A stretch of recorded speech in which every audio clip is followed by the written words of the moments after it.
एक महत्त्वाची बातमी आहे। उद्धव ठाकरे यांच्यावर रामदास कदम यांनी खळबळजनक आरोप केलेत। बाळासाहेबांचा मृत्यू 2 दिवस आधीच झालेला आहे असं रामदास कदम यांनी म्हटलेलं आहे। 2 दिवस बाळासाहेबांचे अंगठे घेतले असाही त्यांनी आरोप केलाय। शिवसेना प्रमुखांचं निधन कधी झालं हे सांगावं असंही कदमांनी आव्हान देताना म्हटलंय।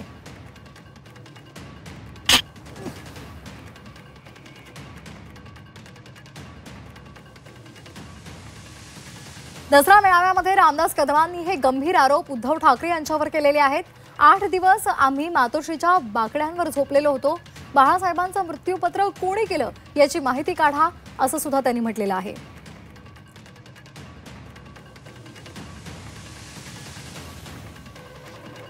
उद्धव ठाकरे यांच्यावर रामदास कदमांनी हे घणाघाती आरोप केलेले आहेत। आता या आरोपांना कशा पद्धतीने उत्तर दिलं जातं हे पाहणं खरं तर महत्त्वाचं ठरणार आहे।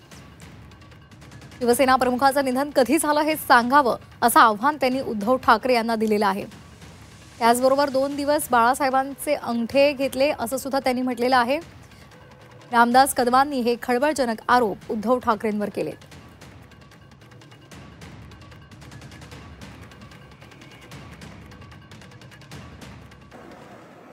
उद्धव ठाकरेंना शिवसेना प्रमुखांचं नाव घेण्याचा अधिकार आहे का? आता बाप म्हणून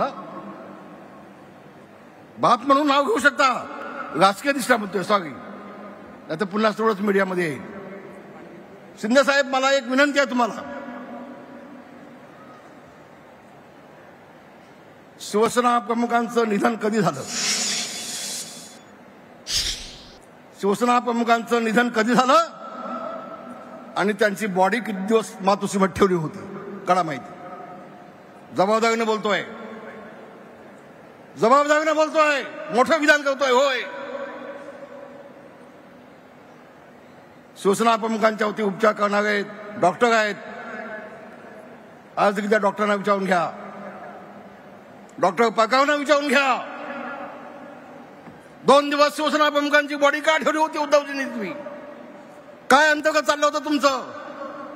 आम्ही खाली बसलो होतो 8 दिवस, आम्ही मातोश्रीच्या बाकड्यावर मी झोपलोय 8 दिवस।